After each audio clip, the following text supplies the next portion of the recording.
আজকে আমরা জ্যামিতি করব। সবাই একটু হাতের সামনে খাতা কলম পেন্সিল রাখো, ঠিক আছে? আজকে আমরা জ্যামিতি করব।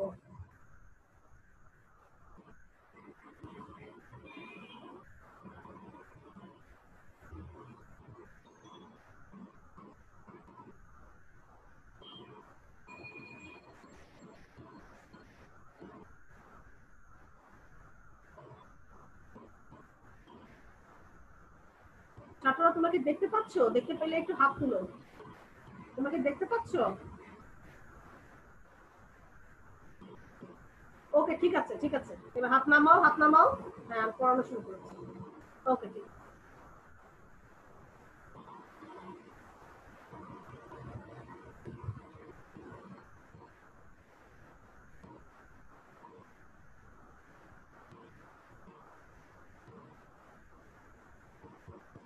ছাত্ররা আমরা আজকে জ্যামিতি করব। আমাদের এই টার্মের এই বাসে কোনের বিস্তারিত সম্পর্কে দেওয়া আছে, যে কোন ভেদে ত্রিভুজ, বাহু ভেদে ত্রিভুজ, এরকম জ্যামিতি গুলো দেওয়া আছে। তো আমরা আজকে এগুলো করবো। ফার্স্ট আমরা কোণ করি। হ্যাঁ, কোণ কাকে বলে?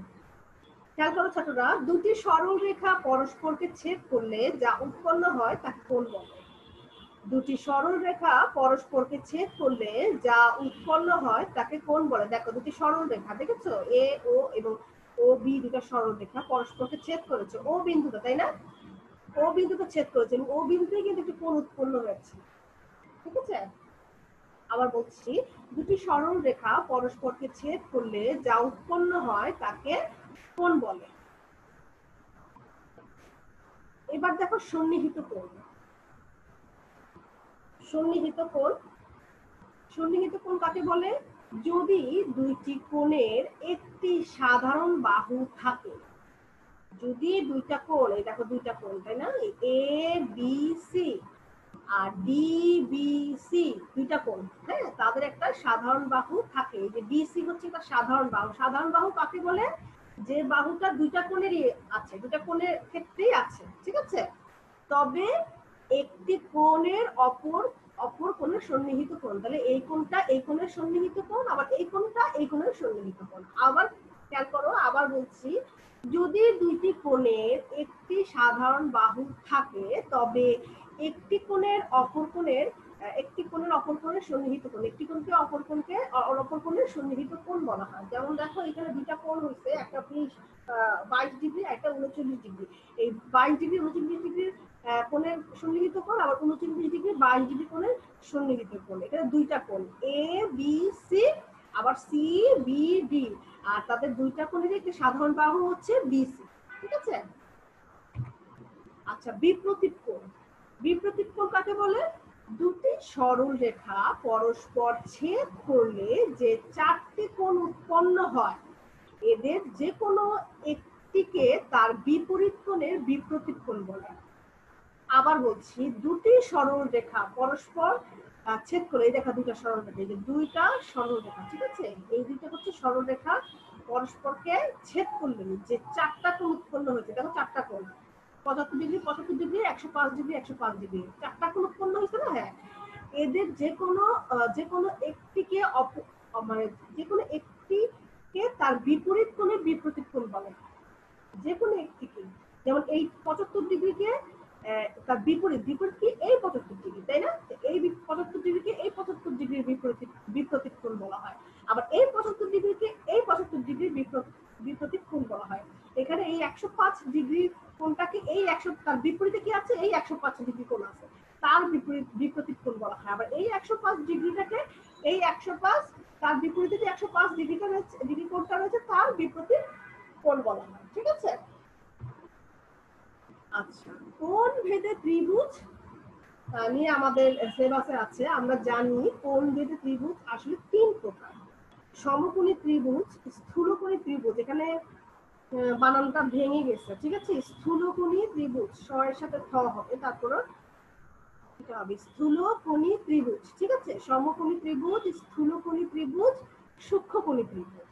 অর্থাৎ আমরা জানলাম কোণ ভেদে ত্রিভুজ তিন প্রকার: সমকোণী ত্রিভুজ, স্থূলকোণী ত্রিভুজ এবং সূক্ষ্মকোণী ত্রিভুজ। এবার আসো সমকোণী ত্রিভুজ কাকে বলে।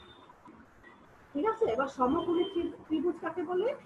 যে ত্রিভুজের একটি কোণ এক সমকোণ। যে ত্রিভুজ, একটা ত্রিভুজ না? হ্যাঁ, দেখো এই একটা ত্রিভুজের একটা কোণ এক সমকোণ, তার মানে 90 ডিগ্রি, তাকে এক সমকোণ ত্রিভুজ বলে। কোন ত্রিভুজে একটির অধিক সমকোণ থাকতে পারে না। যে কোনো ত্রিভুজেরই একটির অধিক সমকোণ ত্রিভুজ সমকোণ মানে থাকে না।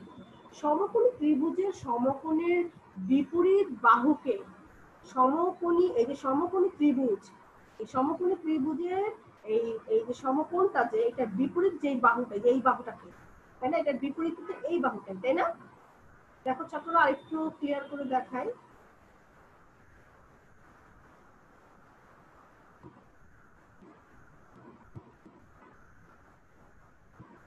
ঠিক আছে, এই যে সমকোণী ত্রিভুজ, এই সমকোণী ত্রিভুজের এই সমকোণের এই বিপরীতে যে এই বাহুটা আছে, খেয়াল করেছো?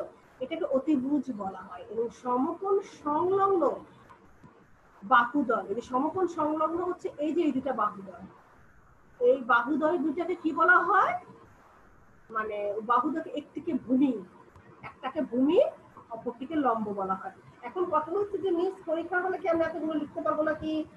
তোমরা যদি শুধু উপরের কথাটুকু লেখো যে ত্রিভুজের একটি কোণ এক সমকোণ, তাকে সমকোণ ত্রিভুজ বলে, তাহলে হবে। আমি এত কিছু বলছি যাতে তোমরা জিনিসটা বুঝো, তোমাদের বোঝানোর জন্য এত কিছু লিখেছি। এত কিছু যে তোমাদের পরীক্ষা হলে লিখতে হবে বিষয়টা তা না। তোমার ছোট ক্লাস, কম লিখলেও চলবে, কিন্তু সঠিক কথাটুকু লিখতে হবে, উল্টাপাল্টা কথা লেখা যাবে না। আর আমি এত কিছু লিখেছি যাতে তোমরা জিনিসটা বুঝো। আবার বলতেছি, যে ত্রিভুজের একটি মানে একটি কোণ সমকোণ, তাকে সমকোণী ত্রিভুজ বলে। কোন ত্রিভুজে একটির অধিক সমকোণ থাকে না। কোন ত্রিভুজের একটার বেশি সমকোণ থাকে না। সমকোণী ত্রিভুজের সমকোণের যে সমকোণটা দেখছো 90 ডিগ্রি, সমকোণের বিপরীতে যে বাহুটা থাকে এটাকে বলা হয় অতিভুজ। ঠিক আছে, সমকোণ সংলগ্ন বাহুদ্বয়ের একটিকে, একটিকে যেমন এটা, এটা হচ্ছে ভূমি বলা হয়, আর অপরটিকে লম্ব বলা হয়। ঠিক আছে,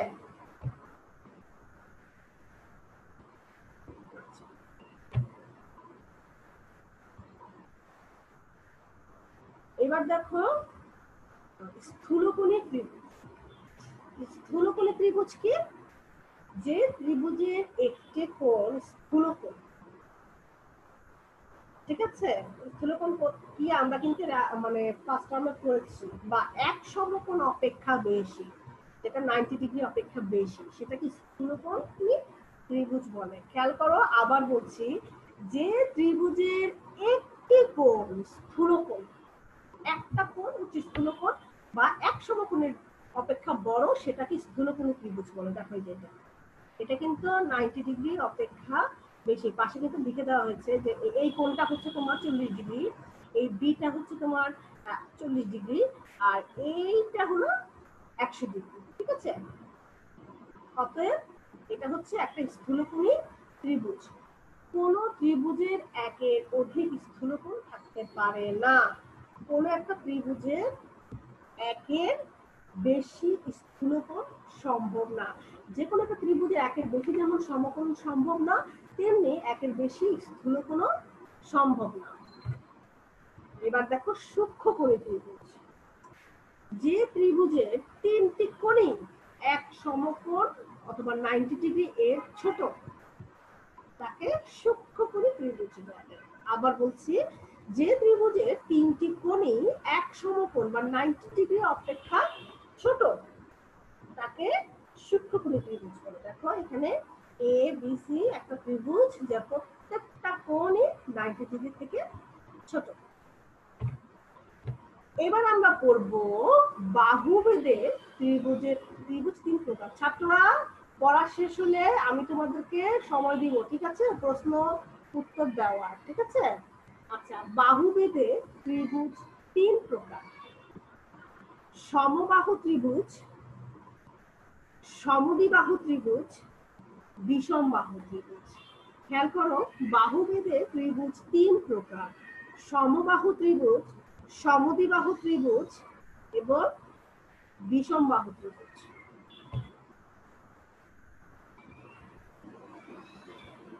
ছাত্ররা তোমরা যে হাত তুলতেছো, মানে আমি বিরক্ত হচ্ছি। তোমরা, আমি সময় দিব সবাইকে কোশ্চেন বলার সময় দিব। যে ত্রিভুজের দেখো সমবাহু ত্রিভুজের সংখ্যা দেখো, যে ত্রিভুজের সবগুলো বাহু দৈর্ঘ্য পরস্পর সমান তাকে সমবাহু ত্রিভুজ বলে। সাধারণত দৈর্ঘ্যের ভিত্তিতে এই ত্রিভুজগুলোর প্রকার, মানে বাহুর দৈর্ঘ্যের ভিত্তিতে, ঠিক আছে, বাহুর বৈশিষ্ট্যের ভিত্তিতে। এখানে কি বলা হয়েছে, যে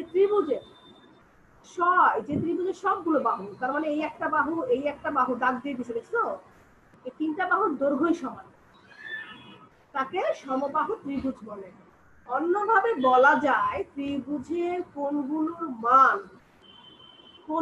কোণগুলো রয়েছে পরস্পর সমান, তাকে সমবাহু ত্রিভুজ বলে। যে ত্রিভুজের প্রত্যেকটি কোণের মান 60 ডিগ্রি, তাকে সমবাহু ত্রিভুজ বলে। সমবাহু ত্রিভুজের পুরো সংখ্যাটা এখানে তুলে দেওয়া হয়েছে, খেয়াল করেছে আপনারা। আবার আমি পড়তেছি, যে ত্রিভুজের সবগুলো বাহুর দৈর্ঘ্য পরস্পর সমান তাকে সমবাহু ত্রিভুজ বলে। অন্যভাবে বলা যায় ত্রিভুজের কোণগুলোর মান পরস্পর সমান, তাকে সমবাহু ত্রিভুজ বলে। যে ত্রিভুজের প্রত্যেকটি কোণের মান 60 ডিগ্রি, প্রত্যেকটা কোণের মান 60 ডিগ্রি, তাকে সমবাহু ত্রিভুজ বলে। এবার আসো সমদ্বিবাহু ত্রিভুজ। যে ত্রিভুজের দুইটি বাহু পরস্পর সমান, আমি বলেছি হাত তুলো না, স্ক্রিনে আসতেছে আমার, পড়াতে বিরক্ত হচ্ছি আমি। যে ত্রিভুজের দুইটি বাহু পরস্পর সমান তাকে সমদ্বিবাহু ত্রিভুজ বলে। যে ত্রিভুজের দুটি বাহু পরস্পর সমান তাকে সমদ্বিবাহু ত্রিভুজ বলে, ঠিক আছে। অন্যভাবে বলা যায় ত্রিভুজের দুটি কোণ যে ত্রিভুজের দুটি কোণ পরস্পর সমান হলে তাকে সমদ্বিবাহু ত্রিভুজ বলে। সুতরাং সমদ্বিবাহু ত্রিভুজের দুটি বাহু পরস্পর সমান হয়, দুটি বাহু পরস্পর সমান হয়, এই সমান সমান বাহু দুটি সমদ্বিবাহু ত্রিভুজের পা নামে অভিহিত। তার মানে এই দুটা বাহু, তাই না, এই দুটো বাহু সমান। আবার বলছি, পুরোটার সঙ্গে আমি আবার ব্যাখ্যা করছি, খেয়াল করে থাকবা। যে ত্রিভুজের দুটি বাহু পরস্পর সমান তাকে সমদ্বিবাহু ত্রিভুজ বলে। দেখো দুটা বাহু ডি ই আর ই এফ, এই দুটা বাহু পরস্পর সমান। অন্যভাবে বলা যায় ত্রিভুজের দুটি কোণ পরস্পর সমান হলে, ত্রিভুজের দুটি কোণ পরস্পর সমান হলে তাকে সমদ্বিবাহু ত্রিভুজ বলে। সুতরাং সমদ্বিবাহু ত্রিভুজের দুইটি বাহু পরস্পর সমান হয়, এই দুটি বাহু পরস্পর সমান হয়, এই সমান সমান বাহু দুইটি সমদ্বিবাহু ত্রিভুজের পা নামে অভিহিত। কি পা নামে অভিহিত, ঠিক আছে। এবার হচ্ছে বিষমবাহু ত্রিভুজ। যে ত্রিভুজের বাহুগুলো পরস্পর অসমান তাকে সমদ্বিবাহু ত্রিভুজ বলে। মানে কোনটার সাথে কোনটার মিল নাই, ঠিক আছে, সবগুলো বাহুই অসমান নিজের মতো, এদেরকে সমদ্বিবাহু ত্রিভুজ বলে। নিচের কথাগুলো একটু কঠিন তোমাদের জন্য, তারপরে বলি। অন্যভাবে বলা যায় ত্রিভুজের কোণগুলো পরস্পর অসমান, ঠিক আছে, কোনো কোণই সমান নয়। দেখো এটা 40 ডিগ্রি, এটা 90 ডিগ্রি, এটা 50 ডিগ্রি, ঠিক আছে, কোনোটাই সমান নয়, তাকে বিষমবাহু ত্রিভুজ বলে। সমতল জ্যামিতির অন্তর্গত বেসিক জ্যামিতির চিত্রের অন্যতম রূপ হলো ত্রিভুজ, আর সব ত্রিভুজের সাধারণ রূপ হলো বিষমবাহু ত্রিভুজ। সমতল জ্যামিতির অন্তর্গত বেসিক জ্যামিতির চিত্রগুলো আছে, কতটা কঠিন হয়ে যায়, তারপরে বলি। অন্যতম একটি হলো ত্রিভুজ, আর সব ত্রিভুজ, এই কথাটা মনে রাখো, সব ত্রিভুজের একটা সাধারণ রূপ হলো বিষমবাহু ত্রিভুজ, ঠিক আছে। অর্থাৎ এই ত্রিভুজ সকল ত্রিভুজকে প্রতিনিধিত্ব করে। আপনারা আশা করি বুঝতে পেরেছো, ঠিক আছে, আশা করি বুঝতে পেরেছো। এখন আমাদের প্রশ্নোত্তর পর্ব শুরু হবে। তোমরা প্রশ্ন করা শুরু করো, কে কোনটা বুঝো নাই, ঠিক আছে?